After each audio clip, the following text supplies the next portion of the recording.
Amen.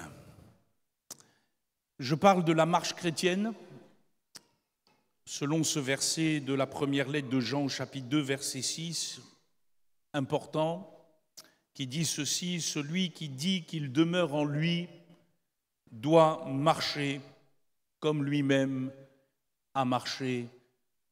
Amen. La marche chrétienne, et faire simplement un petit résumé de tout ce que nous avons vu, particulièrement Saint-Benoît, Brapanon, plus que Sainte-Rose-la-Plaine, quoique je ferai aussi ces messages avec vous. Nous avons parlé de la nécessité de marcher dans la lumière, comme il est lui-même dans la lumière. Amen. Marcher comme un enfant de lumière. Nous avons aussi parlé de marcher par la foi et non par la vue. De marcher par la foi et tout ce que cela implique au nom du Seigneur. Marcher aussi selon l'esprit et non selon la chair. De ne plus marcher comme les païens. On en a parlé aussi, qui ont l'intelligence obscurcie. C'est ce que dit Paul aux Éphésiens. Voici donc ce que je dis, de ne plus marcher comme les païens. Nous avons aussi parlé de la marche dans la dignité de Jésus-Christ, nous rappelant que si nous voulons demain être dans la gloire, il nous faut être trouvés vêtus et non pas nus.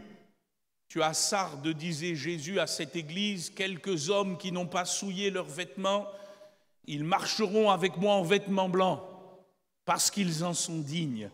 Amen. Mon frère, ma sœur, tu n'as rien de plus important que la robe de la justice que le Seigneur t'a donnée. Et veille sur tes vêtements pour marcher avec le Seigneur. Et puis nous avons aussi parlé d'un Dieu qui marche. Un Dieu qui marche. Marcher à la suite de celui qui a dit résolument, viens et suis-moi. Et de laisser le Seigneur, amen, tracer des chemins dans nos cœurs, dans nos vies, et certainement d'aller plus loin avec lui. Ce matin, je dois dire que le Saint-Esprit nous a interpellés. Je ne sais pas si vous êtes attentifs aux dons spirituels. Vous savez, parfois on dit amen, comme ça, par habitude. Et ce matin, un don spirituel a retenti. Mon épouse serait la première à vous expliquer comment je travaille avec le Seigneur dans la préparation de mes messages. J'essaye toujours d'avoir 15 jours d'avance, des fois même plus, parce que j'aime bien progresser dans l'annonce de l'Écriture pas à pas. Et le message que je vais vous donner ce matin est le message que j'aurais dû vous donner dimanche prochain. Et je le fais parce que le Seigneur a parlé. Nous avons entendu une question ce matin, une question essentielle. Où sont les armes? Et le titre de mon message que j'aurais dû vous prêcher dimanche prochain et que le Saint-Esprit certainement désire que je prêche ce matin, dit ceci: marcher au combat pour des soldats aguerris et plus de déserteurs. Et la question à laquelle je veux que nous répondions, ajoutant certainement une autre question à celle que le Seigneur nous a lancée, où sont les armes? C'est aussi où sont les soldats? Parce que le Seigneur dit dans Jérémie, chapitre 46, verset 3,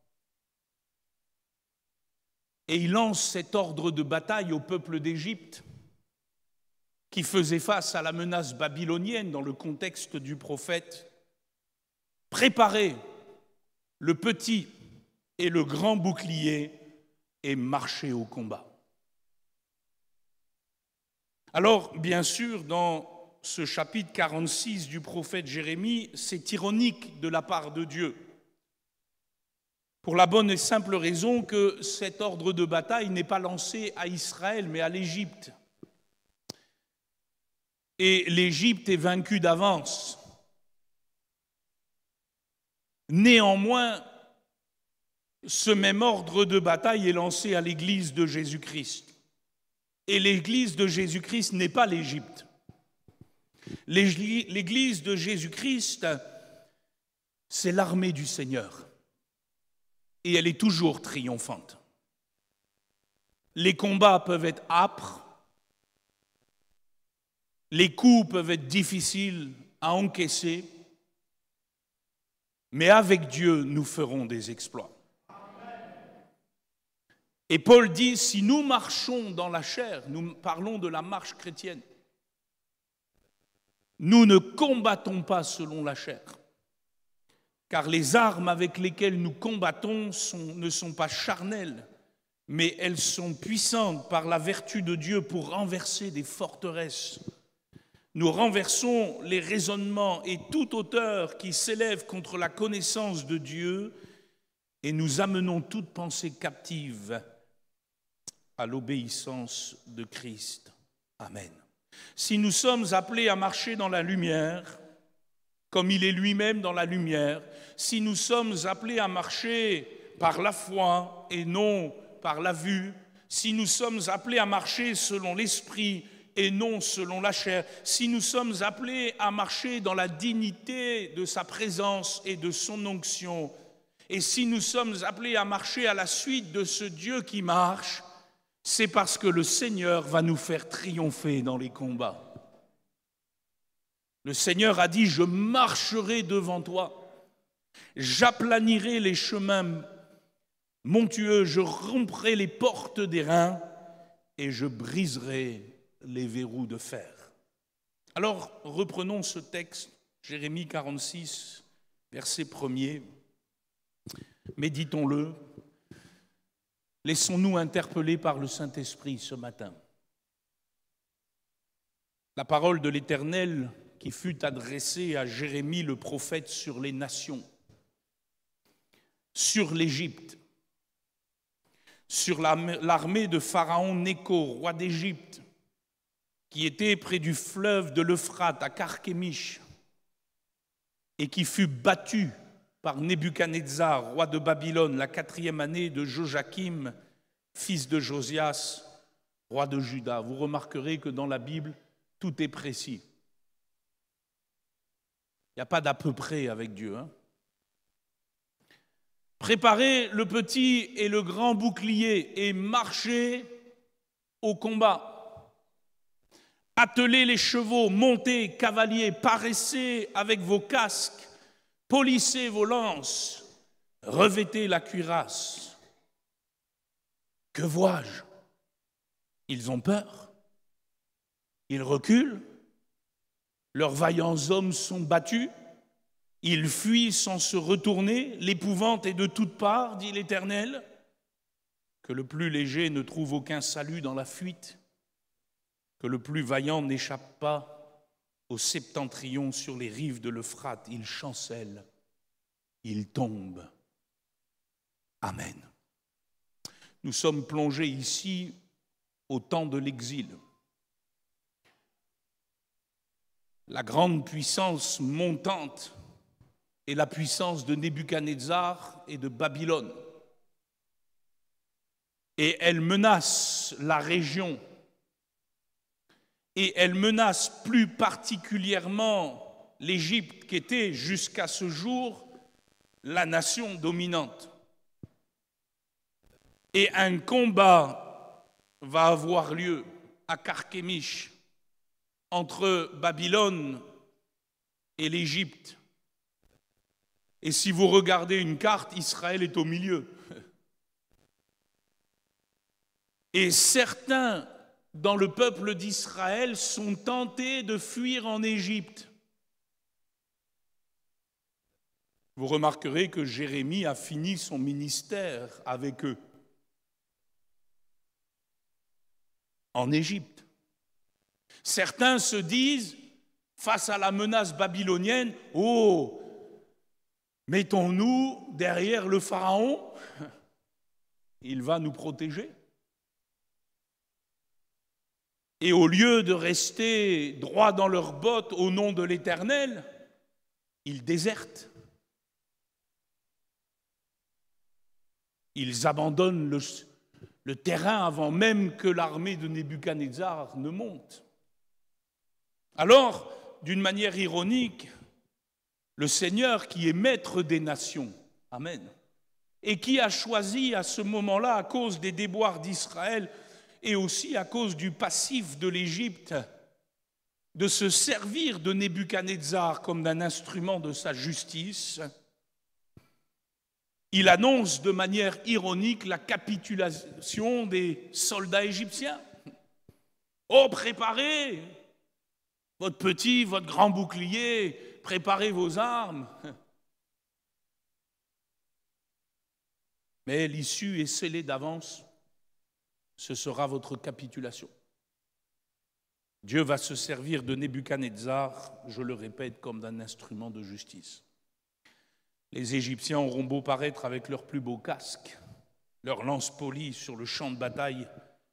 Vous avez vu ce que voit à l'avance Jérémie le prophète. Ils vont prendre peur. Pire encore, ils vont fuir sans se retourner. L'épouvante va tellement les saisir qu'ils ne vont de trouver de salut que dans la désertion. C'est ce qu'on appelle, c'est comme cela qu'on l'appelle dans le jargon militaire, ceux qui fuient, ceux qui abandonnent leurs armes. C'est la grande vadrouille. C'est la 7e compagnie. Et Jérémie fait ici la description malheureuse des déserteurs, de ceux qui ne marchent plus au combat, qui ont peur, qui reculent, qui sont saisis d'épouvante, que le plus léger ne trouve aucun salut dans la fuite, que le vaillant n'échappe pas. Frères et sœurs, pourquoi je parle de tout cela ce matin? Parce que, certes, cette parole a résonné, et certainement aussi d'avance, le Seigneur m'avait préparé pour nous rappeler que, frères et sœurs, nous ne sommes pas l'Égypte. Nous ne devons pas quitter le combat. Certes, nous n'avons pas à lutter contre la chair et le sang, mais contre des dominations, des autorités, des princes de ce monde, des ténèbres, des esprits méchants dans les lieux célestes. Mais que vous le vouliez ou non, en tant que membre du corps de Christ, vous êtes un soldat sur le champ de bataille. Nous sommes ici-bas dans une guerre spirituelle déclarée. Cette guerre n'est pas contre la chair et le sang, je le répète. Mais cette guerre, elle existe bel et bien dans les lieux célestes où nous sommes assis en Christ.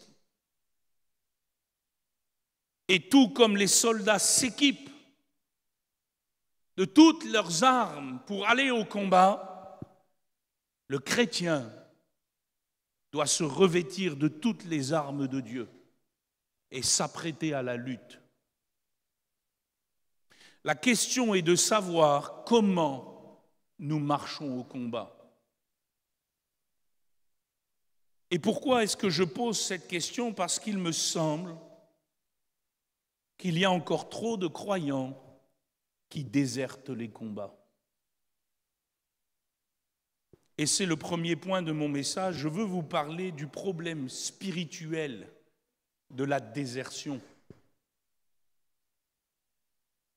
D'après le dictionnaire, la désertion, c'est l'acte d'abandonner ou de retirer l'appui à une entité à laquelle on avait prêté serment,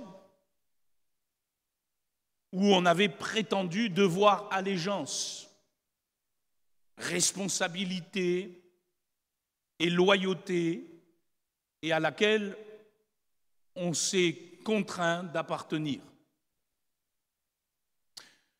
Dans une unité militaire, la désertion, c'est l'acte pas seulement de déposer les armes, mais d'abandonner l'unité. Vous remarquerez que le déserteur dépose ses armes et change sa tunique.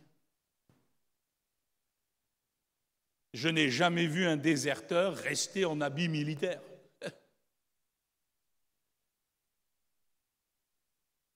Et la désertion implique de facto 3 choses. Premièrement, ce qu'on appelle de la couardise. Ça, c'est un nouveau mot, hein, Julien. Couardise. Littéralement de la lâcheté.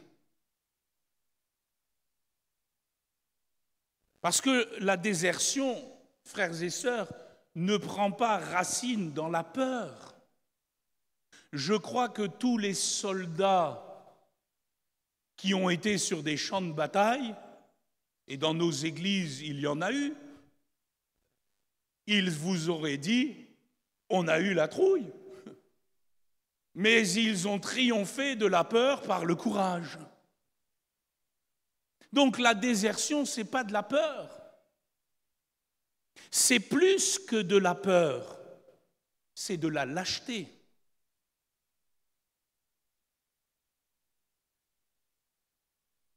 Parce qu'on peut triompher de la peur par le courage.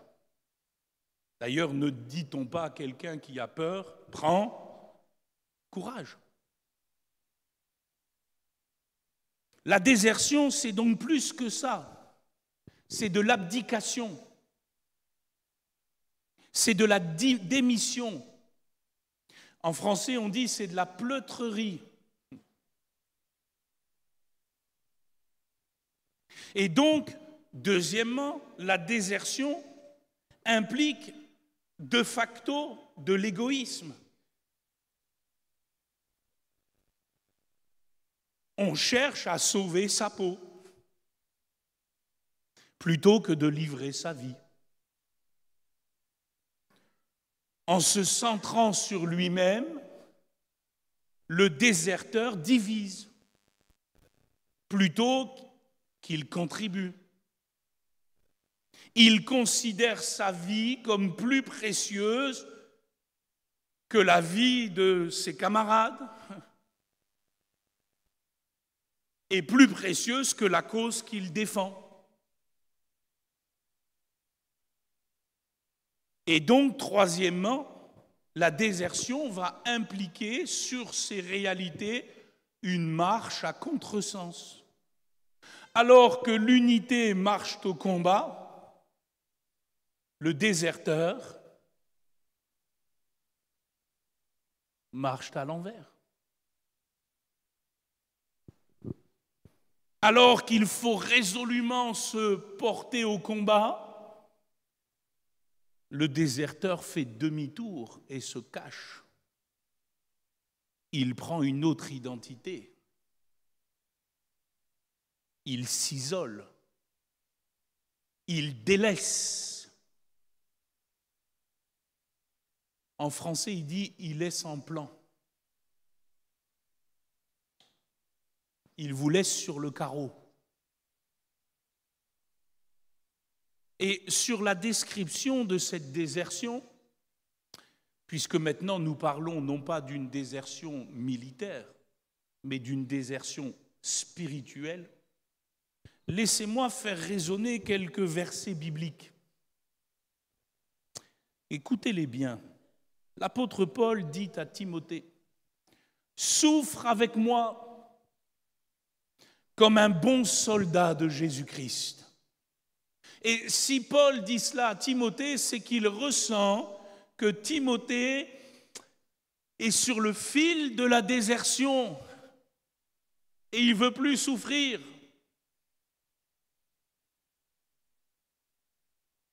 Et Paul ajoute, il n'est pas de soldat qui s'embarrasse des affaires de la vie s'il veut plaire à celui qui l'a enrôlé.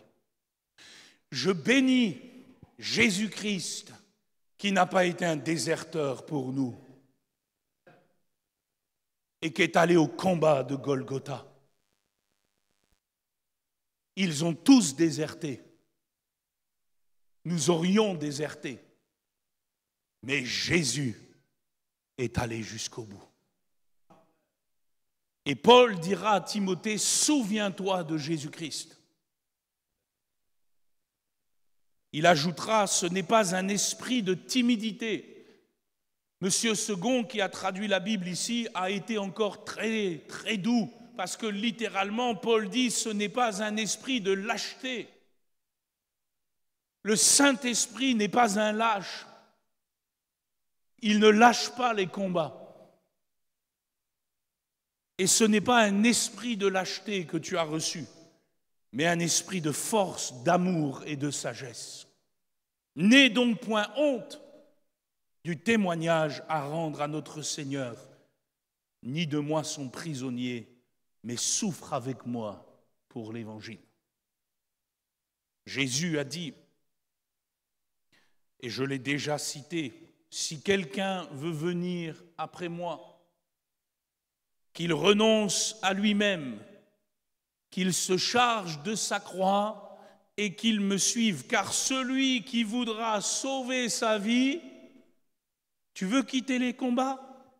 Tu veux déserter? Tu ne veux pas t'occuper sérieusement de ce que le Seigneur te demande? Celui qui voudra sauver sa vie, il va la perdre. Mais celui qui la perdra à cause de moi, il la trouvera.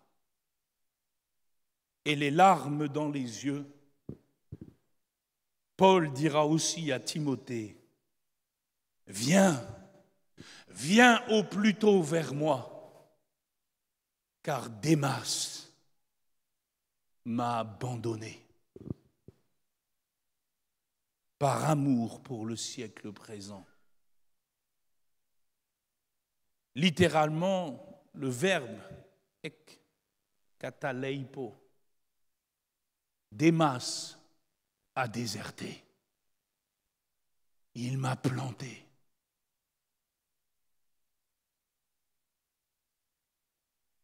Excusez-moi de le dire ainsi. Vous avez parfois, dans les foyers, des maris qui plantent leurs femmes, des femmes qui plantent leurs maris. Vous avez des déserteurs dans l'éducation des enfants. Vous avez des déserteurs dans le travail. Vous avez des déserteurs dans l'Église. Vous avez des déserteurs à droite et à gauche parce qu'on ne veut pas souffrir. Et Paul a été abandonné. Son seul secours, c'est d'appeler un frère. Timothée, viens vers moi.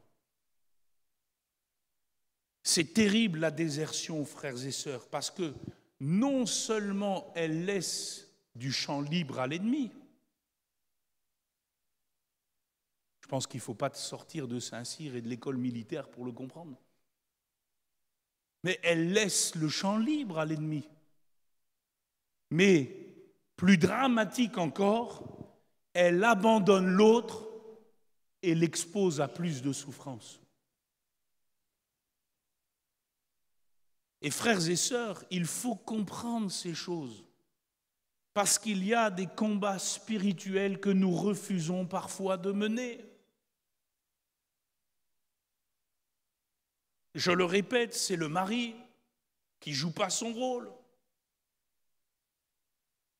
qui expose son épouse à bien des difficultés pour le salut des siens.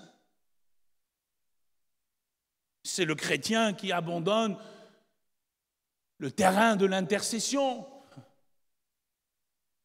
pour le salut de ses voisins, de son quartier, de la ville. C'est le frère ou la sœur qui abandonne le combat pour l'unité de l'Église.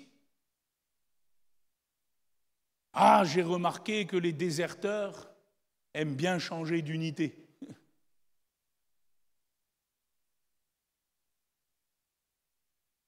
Tant de situations conjugales, familiales, professionnelles, sociétales, ecclésiales, que nous voulons parfois éviter ou souvent éviter. et dans lequel nous ne comprenons pas que nous faisons le jeu du malin plutôt qu'en combattant pour la justice. Excusez-moi, frères et sœurs, que de déserteurs aujourd'hui, que de démissionnaires, que de gens aux abonnés absents dans les vrais combats, que de gens centrés sur eux-mêmes, qui désertent le champ de bataille du sacrifice en marchant, comme dit l'apôtre Paul, en ennemi de la croix, n'ayant pour objectif que leur ventre. Ah, terrible désertion quand tu nous tiens, quand tu nous fais laisser tomber les autres ou laisser en plan les situations que nous devrions affronter dans la foi. Mon frère, ma sœur, où sont les armes? Tu as mis où tes armes? Dans quel bosquet as-tu mis tes armes et ta tunique de soldat? Pourquoi as-tu marché à reculons plutôt que d'affronter toutes ces choses dans la foi et dans l'amour de Dieu? Pourquoi as-tu délaissé le petit et le grand bouclier? Pourquoi ne t'es-tu pas revêtu de toutes les armes de Dieu pour pouvoir tenir ferme dans le mauvais jour? Pourquoi as-tu exposé ton âme, mais aussi et surtout l'âme de ceux qui t'entourent, au lion qui rôde cherchant qui dévorer? Pourquoi cherches-tu sans cesse des sentiers de traverse pour marcher en souffrant moins? Frères et sœurs, ne pensons pas que ce problème spirituel de la désertion soit minime. Vous savez, dans toute guerre, et nous en avons une en Europe en ce moment, il y a des milliers de déserteurs. Or, on peut sans peine imaginer les raisons. Parce que, entre vous et moi, les guerres des hommes sont souvent injustes, n'est-ce pas? Mais enfin, la guerre de l'Église est-elle injuste? La guerre pour le salut des âmes est-elle injuste? La guerre pour le témoignage de Jésus est-elle injuste? La guerre pour le salut des enfants est-elle injuste? La guerre pour la vérité est-elle injuste? Frères et sœurs, nous combattons le bon combat. C'est le combat de la foi, qui est le seul combat qui mérite qu'il n'y ait jamais de déserteurs. Le seul combat qui doit être mené de bout en bout, sans relâche, comme Gédéon et son armée, où la Bible nous dit fatigués, ils poursuivaient quand même. Ça nous arrive d'être fatigués sur le champ de bataille, non? Ça nous arrive d'être épuisés. Nos frères, Alain, Julien, moi-même, on n'est pas plus. Ça nous arrive d'être fatigués, épuisés. Mais nous regardons au chef de l'armée de Dieu. Alléluia. Parlons de Gédéon quelques instants. Vous avez déjà lu son récit. Voilà un jeune homme qui n'est pas très courageux au départ, hein. Il est couard. Voilà, Gédéon enfermé dans les 4 murs de son petit pressoir. Il bat son petit froment pour le mettre à l'abri des Madianites. Oh, il ne veut surtout pas être vu. Alors il ne fait pas de bruit, il ne s'engage pas dans grand-chose, il ne s'investit pas dans rien. Il y a beaucoup de Gédéon dans la vie.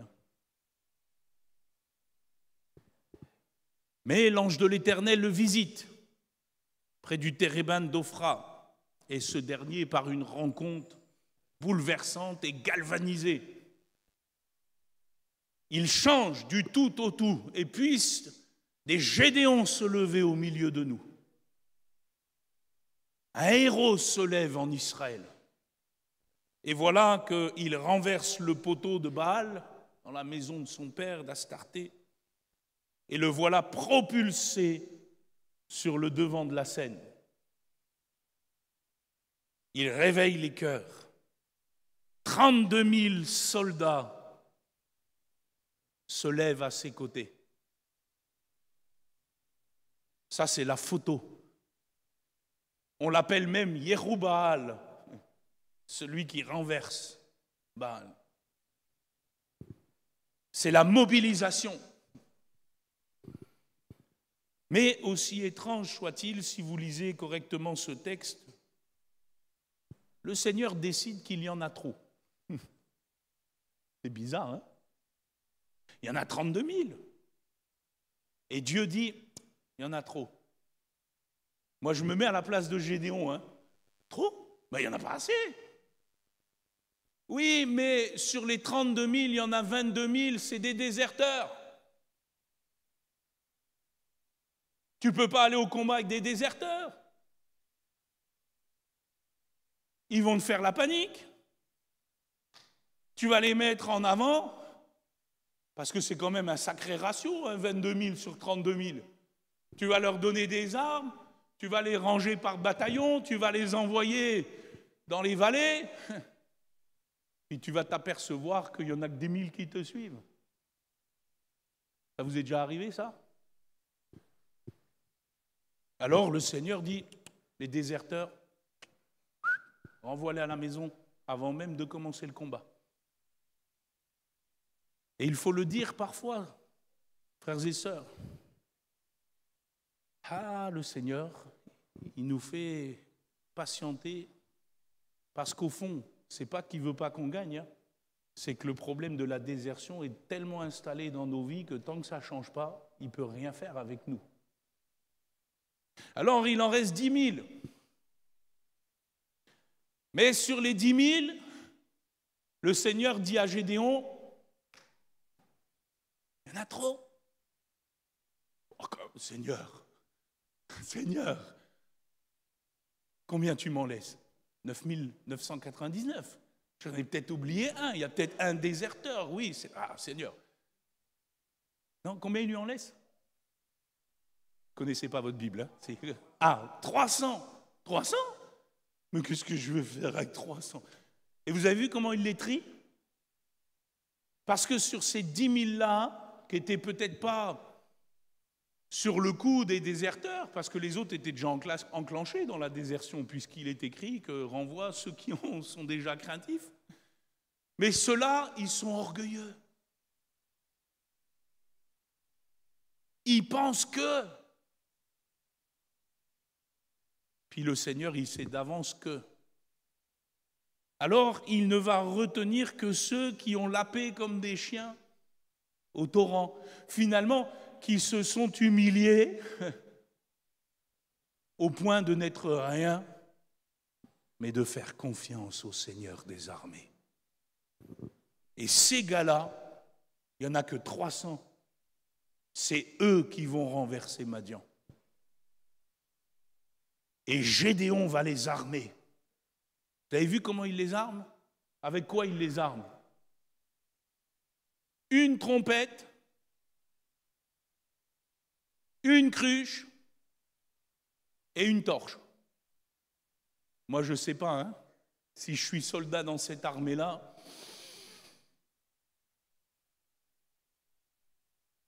je dis au commandant-chef, il faut arrêter le pinard, hein, parce qu'une cruche, une torche et une trompette, on va faire la musique. Hein. Oui, mais les armes avec lesquelles nous combattons ne sont pas charnelles. Oh, elles peuvent paraître faibles en apparence, comparées aux armes de ce monde et aux magouilles et à tout ce qu'ils font. Mais les armes avec lesquelles nous combattons, elles sont spirituelles et elles sont puissantes. Ce n'est pas les armes en elles-mêmes qui sont puissantes, c'est le Dieu des armes qui est puissant. Et frères et sœurs, parfois on refuse le combat et on les déserte parce qu'on ne se sent pas capable. On pense que nos petites armes, notre petite trompette, notre petite cruche et notre petite torche ne fera pas grand-chose. Mais tu te trompes. Parce que si tu te revêts de la vérité, alléluia, comme une ceinture, de la paix comme ce chaussure du zèle que donne cet évangile, de ce casque du salut, de cette épée de l'esprit, crois-moi, tu es plus fort que celui qui est dans le monde. Mais parfois on se voile la face. On regarde ailleurs, on entend la partie adverse ricaner. Souvenez qu'il a fallu aller voir d'avance comment se comportait la partie adverse. Oh, alors on tremble. Je ne vais pas dire grand-chose. Je ne vais pas faire grand-chose. Je vais faire autrement. Oh là là, vaut mieux que je dise rien. Je vais rester dans les 4 petits murs de mon pressoir. Parce que mes petites armes et le malin nous piègent. Mon frère, ma sœur, ne déserte plus les combats. Les armes que tu as reçues sont puissantes. Alors ça nous amène à parler rapidement. Si tu comprends ces choses, si tu comprends l'appel de Dieu, si tu comprends la nécessité de ne plus déserter les combats, mais de les affronter vaillamment dans les armes de l'esprit, de revêtir toutes les armes afin de tenir ferme. Alors, à partir de là, comment marcher au combat ? Puisque le Seigneur nous dit « marchez au combat ». Et ici, il y a un texte de l'Ancien Testament que nous connaissons très bien qui va nous aider. C'est la rencontre de David avec Goliath dans la vallée des Térébintes, dans 1 Samuel 17. Et le temps me manquerait de relire tout ce passage. Néanmoins, il est dit dans les premiers versets, les Philistins réunirent leurs armées pour faire la guerre. Vous savez, le diable, il veut te faire la guerre. Il y a des gens parfois, pourquoi c'est difficile ? Mais t'as un ennemi. Il veut te faire la guerre. Et ils se rassemblèrent à Soko, qui appartient à Juda. Et ils campèrent entre Soko et Aseka, à Éphès d'Amine. Saül et les hommes d'Israël se rassemblèrent aussi. Alors quand on lit ça, au début, on se dit, oh, c'est...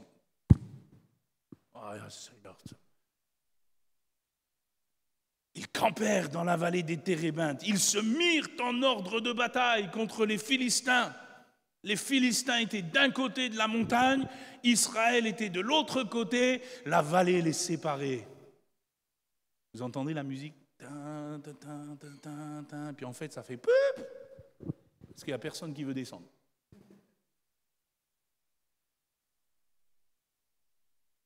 Un homme sorti du camp des Philistins, s'avança entre les deux armées, il se nommait Goliath. Ah, il a un nom, hein, un nom de pitbull celui-là, Goliath. Il était de Gath. Il avait une taille de 6 coudées et un empan. Ah, Philippe, il est grand, mais alors je peux vous dire que Goliath, vous vous rendez compte, 6 coudées, un empan, 3 mètres et quelques, le morceau. Ah, je vous dis pas la maman à l'accouchement, hein, Seigneur. Mais quel morceau! Et oui, c'est vrai, notre adversaire, il est redoutable. Le diable n'est pas un enfant de cœur. Ah, il portait sur sa tête un casque d'airain, une cuirasse à écailles, du poids de 5000 cycles d'airain. Il avait aux jambes une armure d'airain, un javelot d'airain entre les épaules. Le poids de sa lance était comme une anse souple de tisserand. La lance pesait 600 cycles de fer. Et celui qui portait son bouclier marchait devant lui. Moi, ça m'a fait toujours rire, ce texte. Je me suis toujours imaginé celui qui porte le bouclier devant. Il a dû galérer quand même. Hein. On ne le voyait pas derrière le bouclier.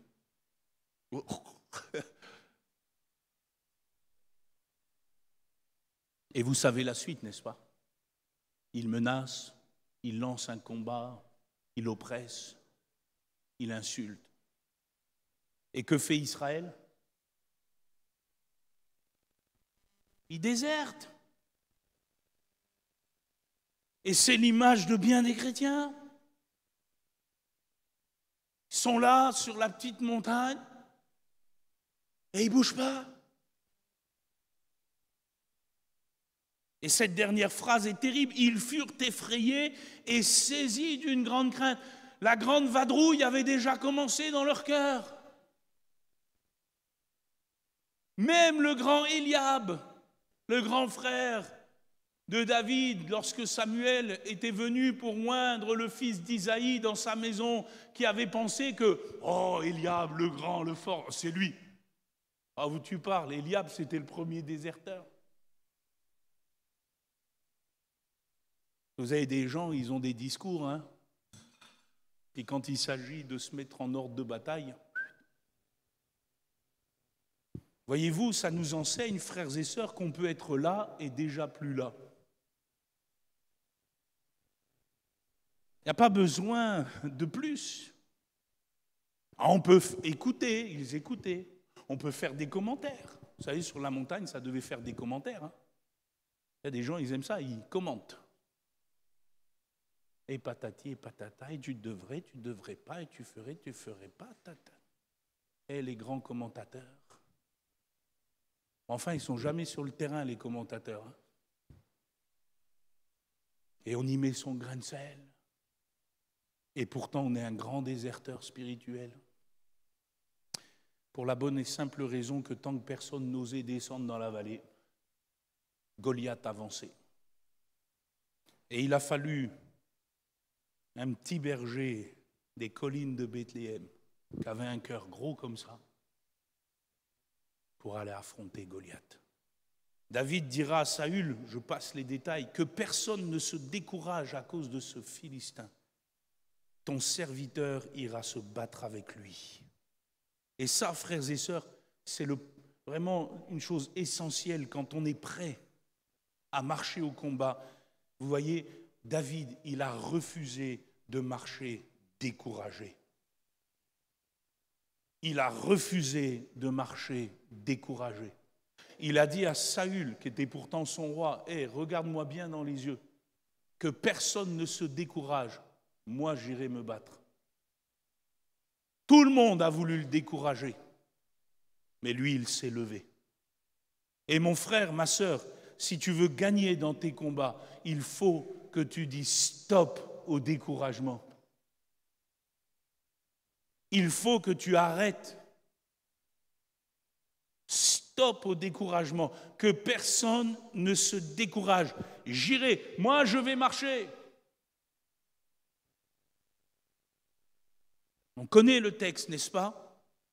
Oh, David a certainement vu de l'appréhension dans son cœur. Il n'est pas descendu la fleur au fusil dans le combat, mais il était armé du courage de l'Éternel. Il a refusé de marcher découragé. Pourquoi dis-tu, Jacob? Pourquoi dis-tu, ma destinée est cachée devant l'Éternel? Mon droit passe inaperçu devant mon Dieu. Quelqu'un m'a dit hier dans un SMS, Jésus ne peut rien faire pour moi. Hein?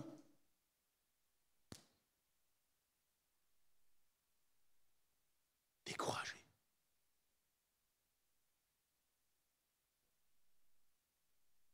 Ton serviteur ira se battre. Pourquoi dis-tu ces choses?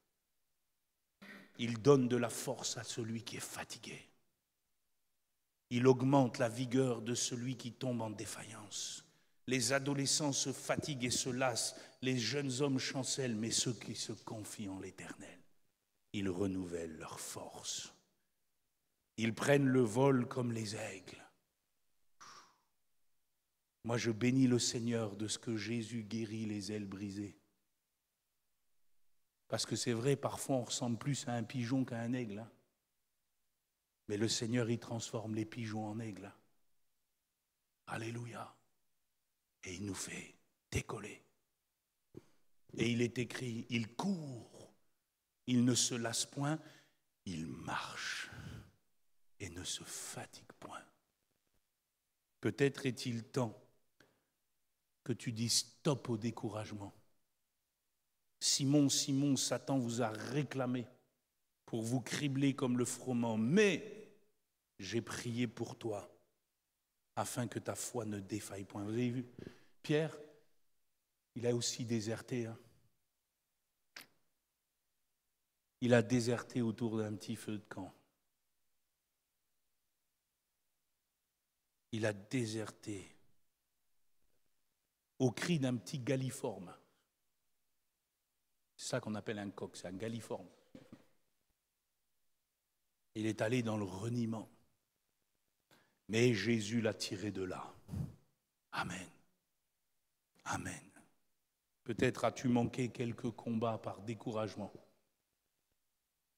Mais il n'est jamais trop tard pour sortir de ce piège et de marcher en vainqueur. Deuxièmement, vous remarquerez que David a refusé de marcher avec l'armure de Saül. Et puisqu'il est écrit, Saül fit mettre ses vêtements à David, il plaça sur sa tête un casque d'airain et le revêtit d'une cuirasse. David ceignit l'épée de Saül par-dessus ses habits et voulut marcher, car il n'avait pas encore essayé, mais il dit à Saül, je ne puis pas marcher avec cette armure, je n'y suis pas accoutumé. Et il s'en débarrassa. Il prit en main son bâton, choisit dans le torrent 5 pierres polies et les mit dans sa gibecière de berger et dans sa poche, puis sa fronde à la main. Il s'avança contre le Philistin. Vous savez, vous trouverez toujours des gens pour vous faire marcher comme eux y pensent. Ah, les donneurs de conseils, les donneurs de leçons, sur les champs de bataille, il y en a plein.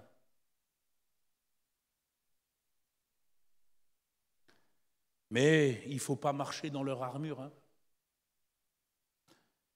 Il faut marcher seulement au nom de l'Éternel dans ce qu'il nous demande de faire et de vivre, chacun pour sa part, avec ses propres pierres polies, sa propre gibecière, sa propre fronde. Parce que l'armure de Saül représentait les armes de celui qui avait perdu l'onction. Et voyez-vous, frères et sœurs, nous devons marcher dans les armes de l'esprit, chacun pour sa part. Et David l'a bien compris, il a eu assez d'intelligence pour ne pas descendre affronter le géant dans la peau d'un autre. Il est allé marcher au nom de l'Éternel. Je le répète, car les armes avec lesquelles nous combattons ne sont pas charnelles. Certes, vous avez vu comment Goliath a rigolé de David avec ses pierres, avec sa petite fronde. Oh, mais c'était l'arme de Dieu. Et il a marché au nom de l'Éternel dans une marche puissante, efficace. Et d'ailleurs, c'est ainsi et seulement ainsi que nous devons marcher. Parce que si David a refusé de marcher dans l'armure de Saül, il a marché dans l'onction de Dieu. Frères et sœurs, écoutez-moi bien, vous ne pourrez jamais marcher dans vos combats avec l'onction des autres. Oui, oui. Vous vous souvenez des 10 vierges, les 5 sages et les 5 folles, quand il a fallu se lever pour marcher à la rencontre de l'époux? Qu'est-ce qu'elles ont voulu faire, les folles? Aller piocher dans l'onction des sages. Comme si l'onction des autres pouvait nous suffire. Non, non. Tu dois marcher avec l'onction du Saint-Esprit, avec ta propre huile. Il faut que tu aies ton huile. Et il faut aller la chercher au torrent, comme David est allé la chercher au torrent, ses pierres, comme il est allé chercher ses pierres. D'ailleurs, que dit l'apôtre Paul? Nous ne nous prêchons pas nous-mêmes. C'est Jésus-Christ le Seigneur que nous prêchons. Et nous vous disons, vos serviteurs, à cause de Jésus, car Dieu qui a dit « La lumière brillera du sein des ténèbres », a fait briller la lumière dans nos cœurs pour faire resplendir la connaissance de la gloire de Dieu sur la face de Christ. Nous portons ce trésor dans des vases de terre, afin que cette grande puissance soit attribuée à Dieu et non pas à nous. Je termine, mon frère, ma sœur. Il y a des combats que tu dois mener. Je ne les mènerai pas pour toi. J'ai des combats que je dois mener. Tu ne les mèneras pas pour moi. Certes, dans ces combats, nous pouvons nous encourager les uns les autres. Et nous le devons. Mais ton combat, tu dois le vivre et l'affronter au nom de l'Éternel. Prépare le petit et le grand bouclier. Où sont tes armes? Veux-tu démissionner de la grande désertion et revenir dans l'unité et marcher au combat? Dieu n'a-t-il pas prévu des victoires pour nous? Avec Dieu, nous ferons des exploits. Alors, frères et sœurs, on va se lever et on va prier les uns pour les autres. Alléluia. Tu vas te tourner vers ton frère, ta sœur, et nous allons prier les uns pour les autres. Peut-être quelqu'un a des missions